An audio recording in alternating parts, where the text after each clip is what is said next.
You're listening to Real Investor Radio with Craig Fuhr and Jack Bevere, where we cover advanced real estate investing topics to help you stay ahead of the curve in your real estate investing business. Hey, welcome back to Real Investor Radio. I'm Craig Fuhr with Jack Bevere. We're joined again by David Howard, who is the CEO of the National Rental Home Council. We just did a great episode with David talking about a wide range of subjects that pertain directly to not just the institutional guys, the guys that own, large portfolios, but really right down to the mom and pop real estate investor, landlord owners of single family rentals all across the country. So thanks again for joining us if you're listening. And Jack, let's go ahead and jump back in where we left off from the first episode. It was a great one. So I would encourage everyone to go back and listen to that one and then come back to this one. Let's jump in. Yeah, so let's jump into the policy of the unit count control, because Craig, you wanted to dig into that.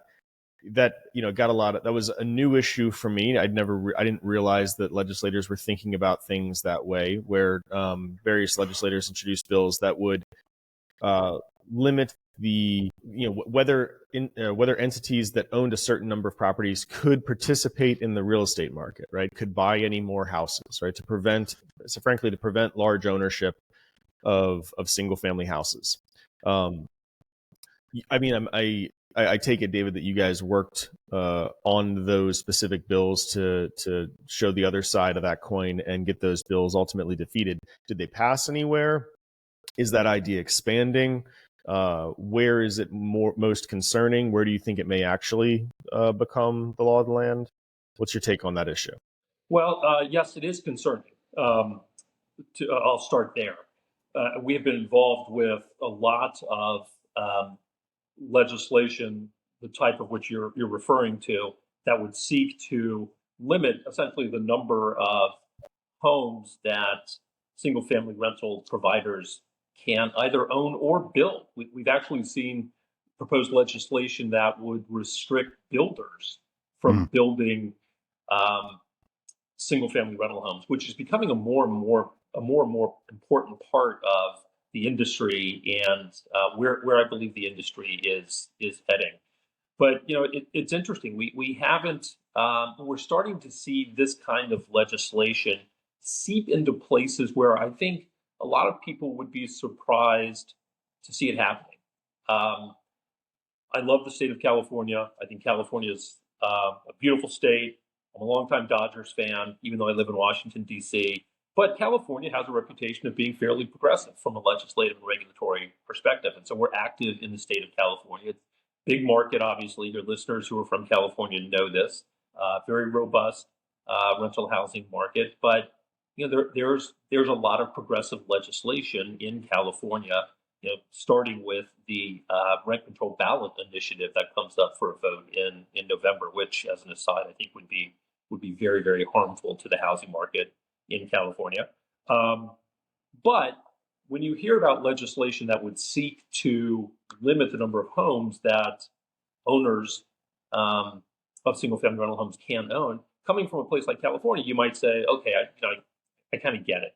But what we're concerned about is we're starting to see legislation like that appear in places like Texas, Tennessee, Virginia, and some other places across the country where I think you would be surprised to see legislation like that. States that have been, to their credit, very pro-housing and pro home building over the years, pro-investment over the years. And so that's a concern for us, and that has really caused us to become more active in a larger number of states and even localities to some degree.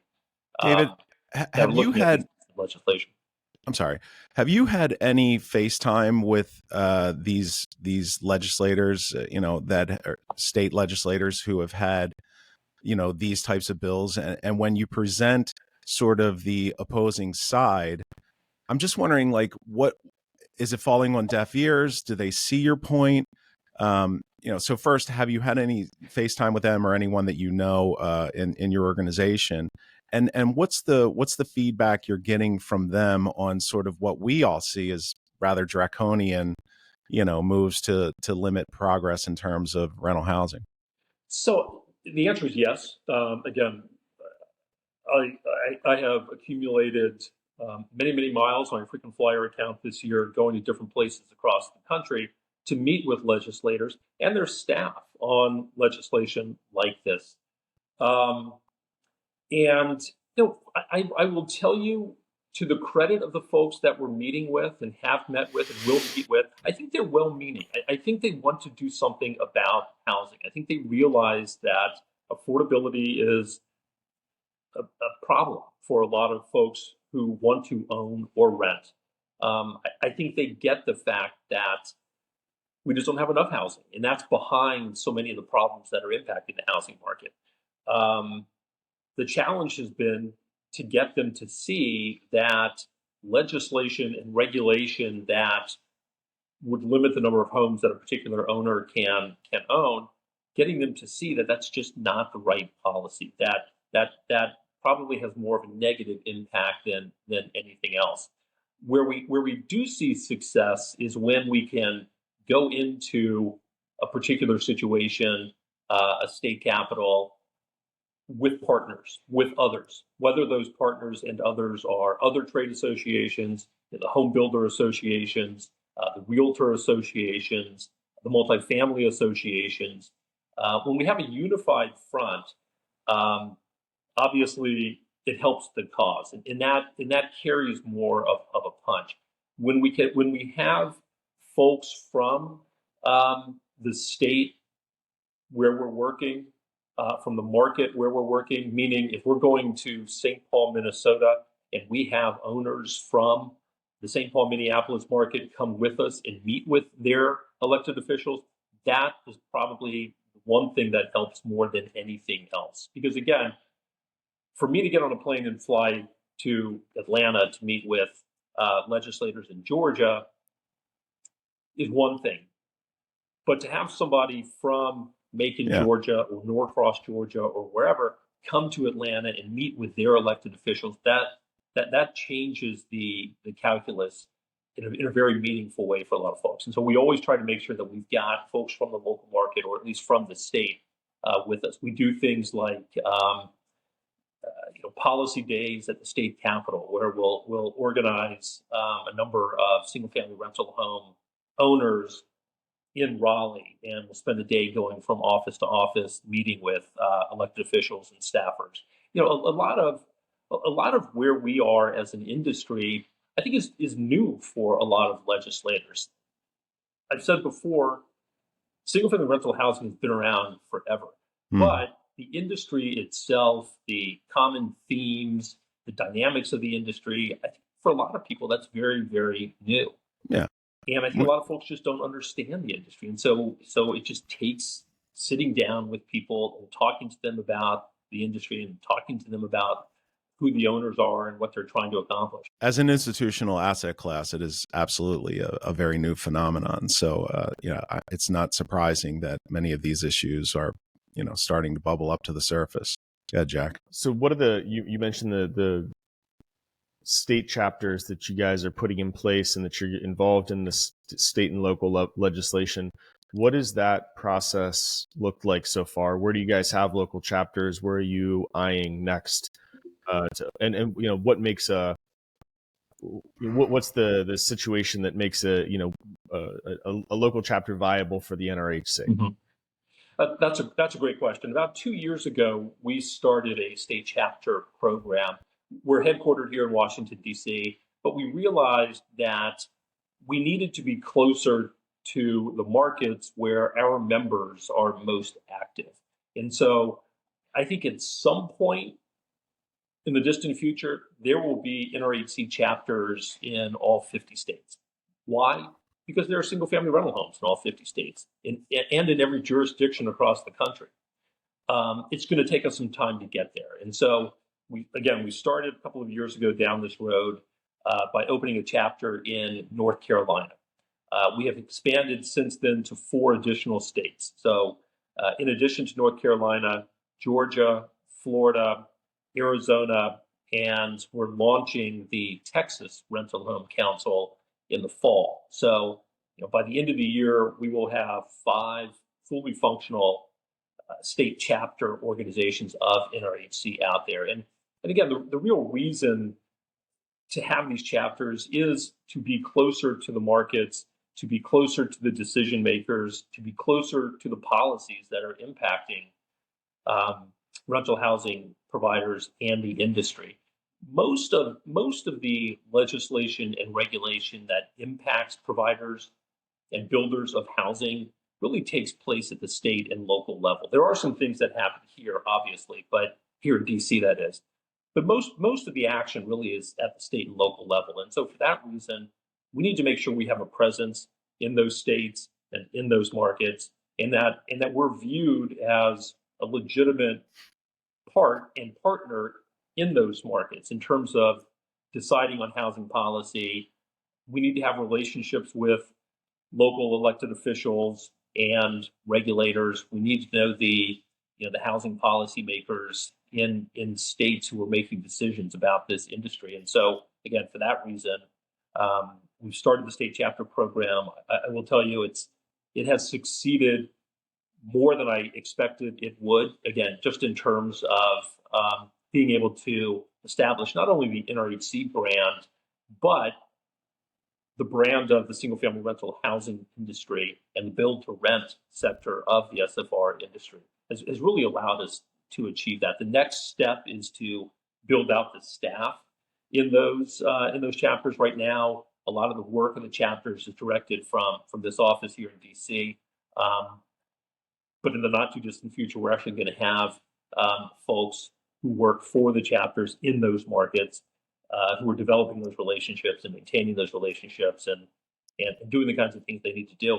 And then secondly, I would say there's a very practical dimension to our interest in setting up chapters, which is we think there's a real opportunity to grow the membership by being closer to the markets where people own properties and operate single-family rental homes. I think for the owner in San Antonio, Texas, who owns 3 homes, there might be some question as to the value of belonging to NRHC, the National Rental Home Council. I think there's a very compelling reason for that owner to be involved in a part of the Texas Rental Home Council, because again, so much of what impacts his or her business is being determined by policymakers in Austin, and so that's really what we're hoping to achieve. How many units do you need before a local chapter is viable? There's really no unit criteria. It's really more driven by the number of members we currently have in those states, Mm-hmm. and the level of policy activity. And so I'll give you an example. We're looking very closely at states like Nevada and Colorado for future chapters, largely because there's so much happening in those states from a policy standpoint impacting rental housing, both multifamily and single family in our case. We also happen to have a fair number of existing members in those states. And so that's really kind of driving our decision making around launching chapters in those 2 states. Was that the reason why North Carolina was the first one for you? It was. I mean, there's North Carolina, I believe, is a fantastic housing market. There, North Carolina as a state always leads the country, or is at the top of the list. I mean, Texas is always way out there, but Florida's always at the top of the list in issuing new housing permits. There's a lot of new development, a lot of new construction. People are moving to North Carolina for very good reasons. Mm-hmm. So it's a really strong market, and there's a really good story there. Charlotte, North Carolina, Mecklenburg County has been a little bit of a challenge for us, just in terms of the brand of single-family rental housing. There have been stories in the media, television, print, and so we looked at that as really an opportunity to engage primarily with that market. I mean, Charlotte's a huge market, obviously, population and otherwise. And we wanted to do something that would allow us to respond more effectively and directly to a lot of what was being said about the industry. We needed to be a part of that conversation. So that really drove the decision to launch the North Carolina chapter. So in a case like that, is it one of your members sort of steps up and says, "Hey, I'm really interested in, heading up a local chapter here," and then you guys just sort of give them all the backing? Is that the way it generally goes with standing up a local chapter? That's right. I mean, and that's one of the most important components here. We need to have members on the ground who are really willing to drive the bus for us. And so in the case of North Carolina, we had some members come to us. Actually, it was interesting. We had representatives from a couple of large companies, but we also had some folks from some of the smaller owners come to us and say, I think we really need to do this. This is an important market. There are things being said about the industry. We need to get in front of it. And so making sure that we have boots on the ground is an incredibly important part of the equation and making things work. And so we're as involved as we can be, providing resources, both financial and otherwise. When we do things in Raleigh, if there's a need for me to go down, I'll go down. We spend a lot of time on Zoom calls talking about the issues. It's also a very effective way for us to find out what's going on in those markets. So this is very much a two-way street. It's not just us establishing a chapter and presuming that we have everything they need. I mean, having a chapter in Florida, for example, is fantastic because Florida's, state comprised of many, many very strong markets, very strong housing markets. We need to know what's going on the ground in real time in those markets. And so having a chapter and having members throughout the state who are involved gives us a ready supply of information that we probably couldn't get otherwise. So, we've mentioned many of the states that we mentioned, already in terms of, what's on the top of your radar, seem like the obvious, the ones that I would think of. But when I take a look at like what Jack has done, starting up the Small Developers Collective here in Baltimore, many, many members who are not necessarily, I think we would consider many of them sort of mom and pop with their 5 to 10 houses. If you look across major post-industrial cities across the United States, is that a focus for you as well? A lot of cities that are in bad need of new supply. But we don't hear about them as being sort of target markets on this call. So can you speak to that? Like what's happening in some of our major cities, older cities in America? Yeah, happy to. And I'll also commend Jack for the work he's done in Baltimore, which is something that we'd like to replicate in other similar markets. I can tell you, just sort of at a macro level, a lot of our work reflected by where we have chapters, again, Arizona, Texas, Florida, North Carolina, and Georgia. Some of that was driven by the fact that those markets have been so strong recently. And a lot of that strength comes from the fact that people are moving to those markets. Companies are expanding, which is bringing in more people. And so, we know from the data that we have that things like population growth drive demand for rental housing. And so, I saw something the other day, like 120 people every day of the year are moving to Charlotte, North Carolina. So that just pushes demand for rental housing. And so that's behind a lot of our decision making when it comes to where we want to have a presence. But certainly there's an opportunity in places that I haven't mentioned, like Baltimore, like some of the cities in the Northeast or the upper Midwest. I think what's really important, and Jack, you've probably seen this in your work in Baltimore, what's really important about our efforts to engage, whether it's through our chapters or through the work we're doing here in Washington, D.C., is, part of our message is if you have a certain problem when it comes to housing, work with us or let us work with you to try to find a solution. And so we talked earlier about some of these bills out there that are designed to limit the ownership of homes by quote unquote institutions or other owners. And it's oftentimes we'll just sit down with a legislator or a staffer and we'll say, look, you have a problem. It's housing supply or it's housing affordability, obviously, which are related. We think we're a part of the solution. So let's talk about what the single family rental housing market can do to help address some of those concerns that you have.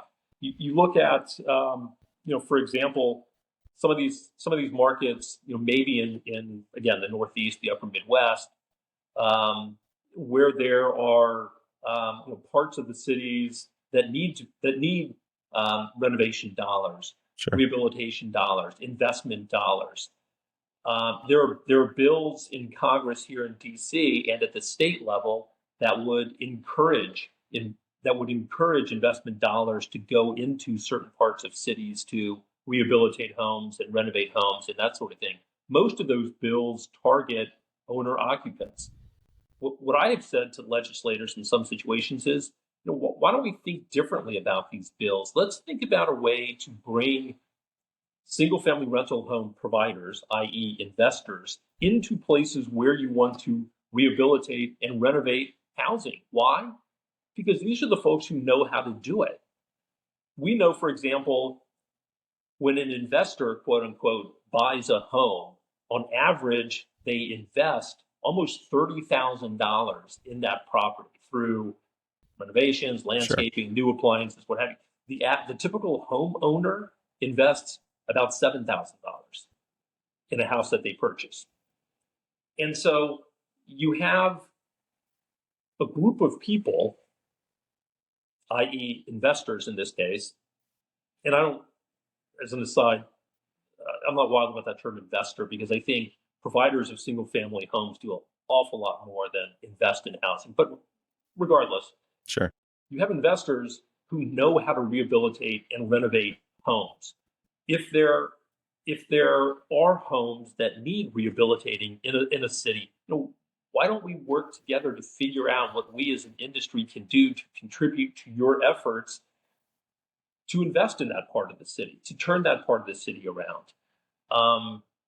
There's an opportunity there, and sometimes that opportunity comes to light by just sitting down with a legislator or a staffer and talking about what they hope to accomplish, listening to them say, we've got this part of the city where we need more investment dollars. We want to do some things from a legislative or a regulatory standpoint to encourage investors and owner occupants to help bring that part of the city back. That's what we do as an industry. Let us be a part of that.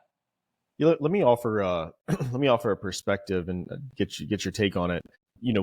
There's issues issues around affordability that legislators hear from their constituents, and so the legislature, like you said, well-meaning, wants to help with this affordability issue, and the constituents who have affordability issues are right there in their face, sending them emails, looking them in the whites of the eyes, right? And then there's a number of different ways to tackle that issue. One is to just talk about the rent caps, for example. One is to institute rent caps, or to restrict institutional ownership or like large entities that are buying more houses, because the stories are all around those people are raising my rents and those people are beating me when we compete with houses for each other, right? And absent a trade organization, absent an active conversation that humanizes the housing provider, they are very easy then, right, to demonize because they're not in the room, they're not part of the conversation, they're not humans because you don't look them in the whites of the eyes, right? And as a result, and frankly, it's easier to introduce rent cap legislation than it is to overcome NIMBYism, right? If your solution to the problem of, hey, don't do rent caps, let's build more houses, and then we have to tackle NIMBYism, my God, that's a difficult thing to overcome. And so it's frankly just easier to say, hey, we're going to artificially restrict markets because it at least provides a solution, whereas overcoming NIMBYism is just too great of a mountain to overcome, particularly in states that already have land use regulations that are codified, right? That are in law. And so like the way that we've tried to approach this issue is by humanizing. Like the number one reason that we created the Small Developers Collective was to humanize landlords, so that we weren't this like just evil capitalistic thing trying to suck the blood out of America's cities, out of the city, right? And frankly, that's a really authentic story when you tell it from the perspective, or when the membership is the majority of the industry, right? Like, if I think a challenge for frankly, a challenge for the National Rental Home Council is that it is dominated by institutional ownership right now, myself included, right? Like, I'm a member, but we're not. But I'm not I don't look like the majority of the country that does the housing providers. The majority of the country are blue collar people with a couple houses, immigrants who are here for opportunities, and who are buying houses and looking for a way to like hustle. And that's a much more authentic, and those are the people like that are the housing providers. And if you can humanize the housing provider and show that it's not a bunch of like 55-year-old white corporate executives, then it's a more authentic story, and I think a more effective message to the legislator. And I think that that's like being done nowhere in the country. Like, I think almost nowhere do legislators realize who the housing providers in their jurisdictions like really are. So that's my little plug to keep growing the local chapter aspect of things. That's very true. There's no question that small owners really drive the single-family rental home market. I mean, it's something like 90+% of the single-family rental homes in this country are owned by individuals or small local businesses. I will tell you also something else. A data point that a lot of people don't know: the number of single-family rental homes today is about 1 million less than it was in 2016. And not only that, each year between 2016 and 2022, the number of single-family rental homes in this country declined. So I think that's actually a problem, because I think there is strong demand for single-family rental housing. I think single-family rental housing serves an important purpose for a lot of people for a lot of reasons. And to see this decline over the past, 6 years or so, I think is worrisome. I think it's a real problem, and something that needs to be addressed. And I think the only way it can be addressed is making sure that we have a presence and that we're talking to people about what some of the concerns are. But I agree with you completely. So much of this market is driven by somebody who has one home in Indianapolis, Indiana, or two homes in Gary, Indiana, or what have you. But I think the role that we play, just to give ourselves a plug, is those owners, whether they own one home or five homes or 500 homes, increasingly are being impacted by the same policies and the same decisions that are being made in state houses and the halls of Congress here in DC. And so, for that reason, we need to have a common voice. We need to be able to speak on behalf of the industry and push back on some of this legislation that is coming our way. So, kind of looking forward, what are the issues that you think are going to dominate your energy on, for the next couple of years? What's on the horizon? What are the fights that you're gearing up for? What are the opportunities that you think that the industry has? Well, again, I still think there's a perception challenge that the rental housing industry has to address, single-family rental housing in particular. I think a lot of the narrative is candidly unfounded and unfair, but we're not the first industry to have to deal with that. Just ask our friends in the pharmaceutical industry or the oil and gas industry or something like that. And I'm not comparing ourselves to those industries, but we're certainly not the only industry that needs to do a better job telling our story and going over much of what you just talked about, Jack, talking about the fact that most owners and providers in this market are committed to their local markets.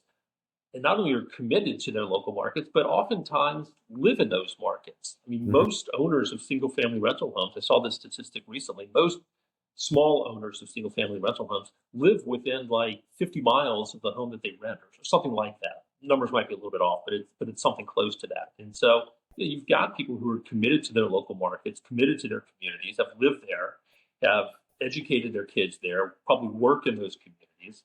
And that's the sort of thing that we need to we need to communicate. And as it relates to the role of quote unquote institutions in the space, there's a lot of really good work happening at those companies that I think is very beneficial and innovative for rental housing and single family rental housing in particular. For example, um, this gets back to my earlier comments about being able to talk to somebody one to one when you sit down, when you're willing to travel and sit down with them and address their concerns. We were in Sacramento and a state senator raised a concern about home ownership.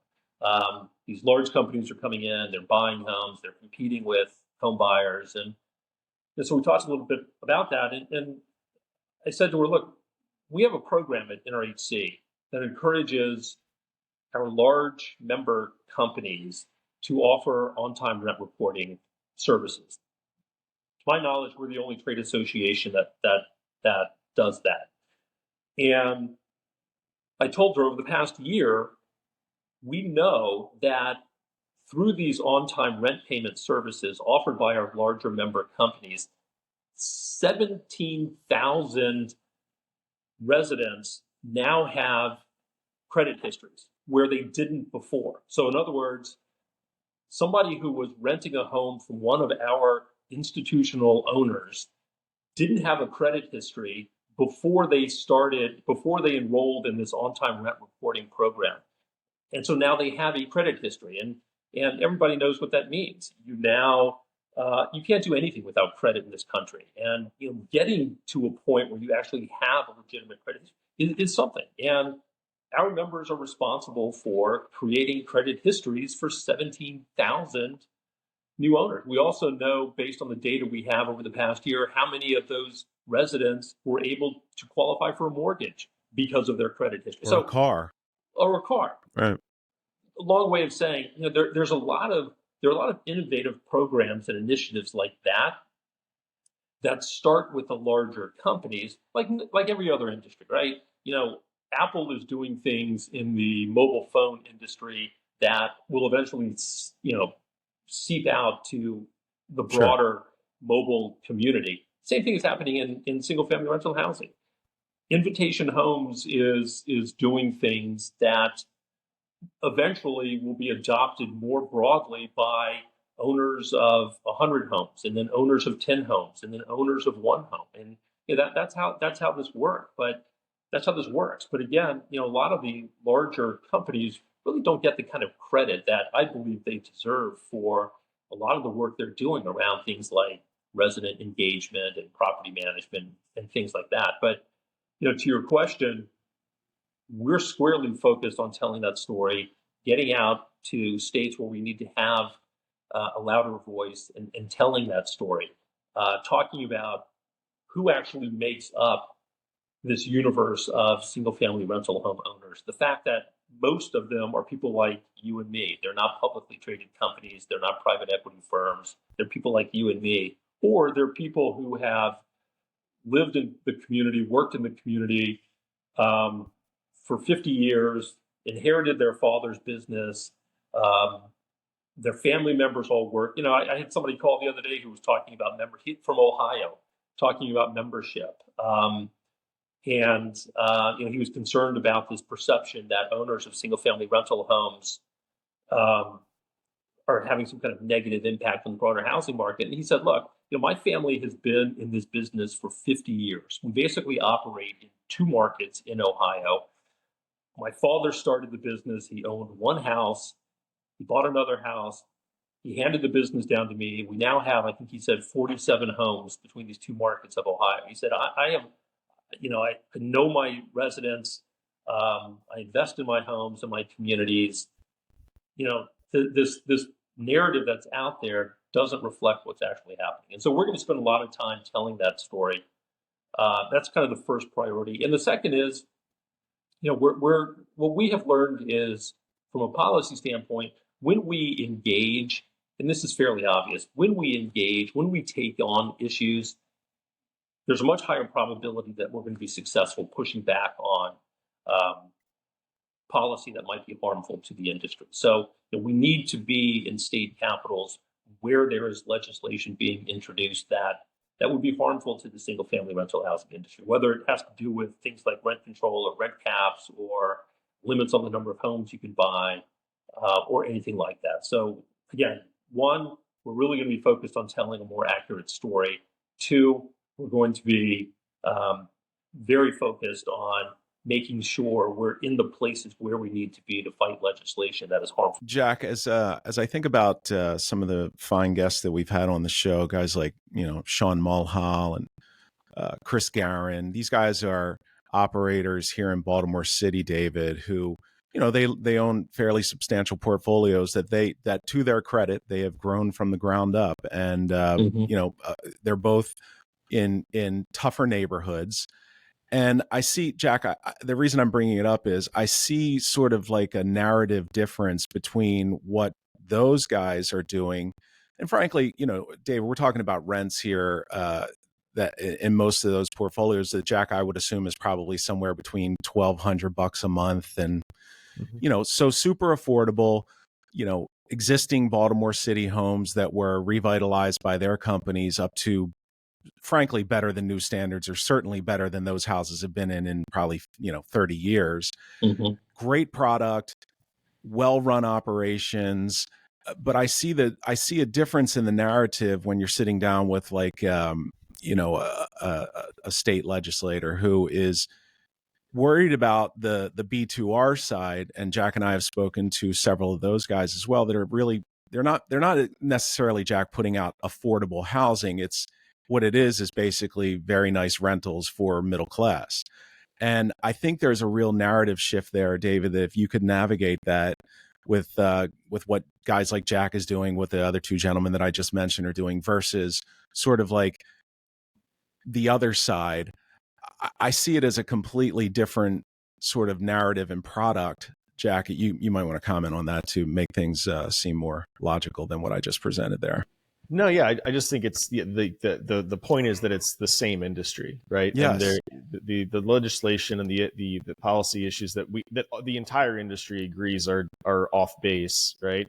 Affect all of these stories, right? Yeah. And I feel like that's the opportunity to tell the story of the entire industry, not just a segment of it. I think will be the most effective because it's the most authentic. That's the real story.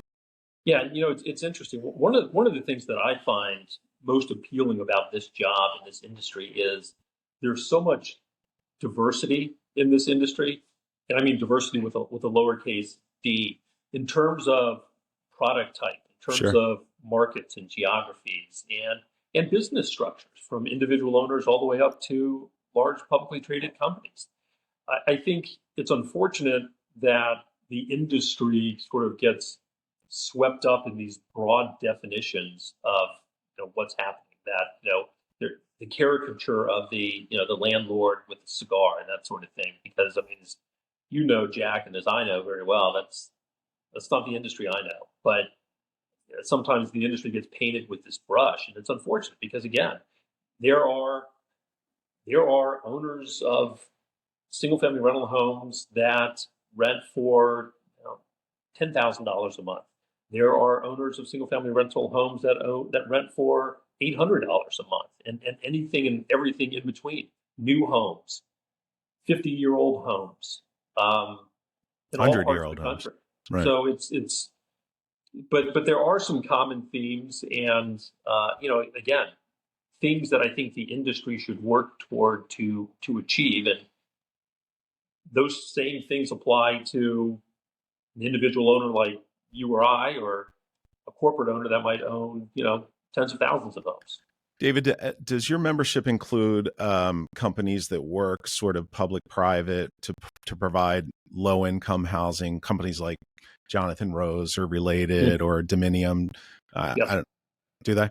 they do. Yeah. And we actually have a membership. We actually offer a complimentary membership to government agencies and quasi-government agencies that own rental housing. I wouldn't be surprised, Jack, you know better than I. My guess is the city of Baltimore probably owns a portfolio of single-family rental homes. Substantial. Yeah, and so part of the and this is somewhere else that I think NRHC can play a role. We've talked a lot about policy issues and such, but we do an awful lot of work around best practices, essentially how to be a better property owner, how to care for your tenant. What does that mean? How to invest responsibly in your properties, and how do you filter out that information to your members? Things like webinars, emails. Now that we have the chapter network, we're starting to do more with in-person presentations and such. And some of that, and again, getting back to this interplay between large and small,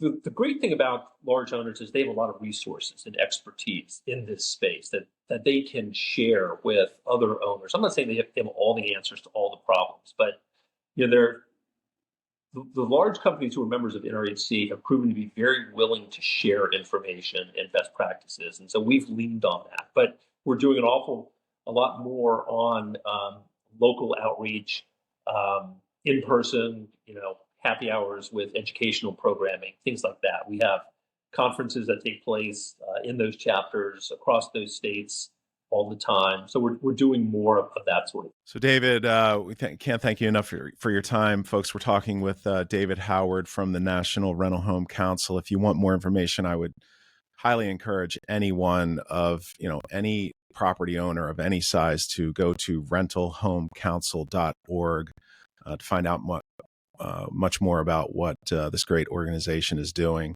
Jack, any last questions or thoughts? No, David. If anyone wants to get in touch with you, what's your email address again? The email is dhoward@rentalhomecouncil.org. And what I would also say in sort of my final remarks is send me an email. Please take a look at the membership program. Go to our website, rentalhomecouncil.org. But if you're also interested in creating kind of a local movement, again, we have chapters only in 5 states, but if you're in Indianapolis or Chicago or Idaho City and you want to become more involved and you want to create something locally, reach out to me and let's talk about how we might be able to do that. And we're more than we want to make sure that we're growing in responsible ways and we're in places where there's a need. So if there's a need in Baltimore or Hartford, Connecticut, or wherever, reach out and let's talk about what we might be able to do. Jack and I were just talking just a couple of days ago about how all politics is local for these kinds of issues. And I want to believe that the power, frankly, that property owners have in local councils, state legislators, is far more than I think they believe. And it's always been my feeling that in some ways it's the squeaky wheel that gets the attention. And I think for many of these guys, they don't want to get the attention. They want to operate their businesses. They want to, be better landlords, accrue more properties. And I feel like in many ways, Jack can speak to this directly, they already have a bit of a target on their back. That was the need, obviously, for an advocacy group like the Small Developers Collective here in Baltimore, and obviously yours. But it's always been my feeling that great operators like Jack and his partner Fred, I think they have a lot more power than perhaps they believe in their local and state legislatures. I couldn't agree more. Having somebody appear and speak to a city council or a county commission, you can't put a price on something like that because it's so impactful and so effective. And if they're not the ones who are stepping up and telling the story, then who? Right. Then who's going to do it? Right. And those city councils and county commissions are only going to hear from the other side. That's right. Yeah. The humanization, we were absolutely in the category of keep our heads down, just be good operators, and no one will pick on us because we're doing the right thing. And I don't really want to be on anyone's radar because I'm just going to get like taken advantage of, because that's all I see is them, introducing legislation that seeks to take advantage of me, right? So like, why would I want to be more on their radar, right? So they can quantify how much they can take from me. Heck, thanks, but no thanks. But I was wrong. I just think I was wrong. Like, I think that the opposite approach of humanizing the landlord, of telling the real entrepreneurial stories, and engaging and having a reasonable conversation about what the real goals are and the best way to accomplish those goals, like looking in the whites of the eyes of the public officials, it's just more effective. It's just a better way to get things done and to run your business. So that's right. Thank you very much for everything that you're doing for the industry, and and for having us as a member, and looking forward to working with you guys much more in the future. Well, appreciate having you involved. Appreciate your support, and appreciate both of you inviting me to participate today, and want to thank all your listeners for tuning in as well. It's been a great pleasure. We're looking forward to talking to you again off camera. David has said that, he'd be interested in coming back and giving us updates from time to time on what the NRHC is working on, and frankly, the issues that affect every single family property owner in the industry. So David, we'll look forward to having you back at your leisure. And, it's been a real pleasure having you on. So thank you for your time. Thank you. All right, folks, that's Real Investor Radio. Hope you enjoyed this deep conversation. We love your comments as always. You can reach out to me at craig@thedominiongroup.com or jack@thedominiongroup.com. I would encourage everybody again to go to the rentalhomecouncil.org to find out what David and his fine folks are doing. And if you're interested in starting a local chapter, reach out to David, because I think there's a lot of benefit there. So thanks for tuning in. See you on the next one.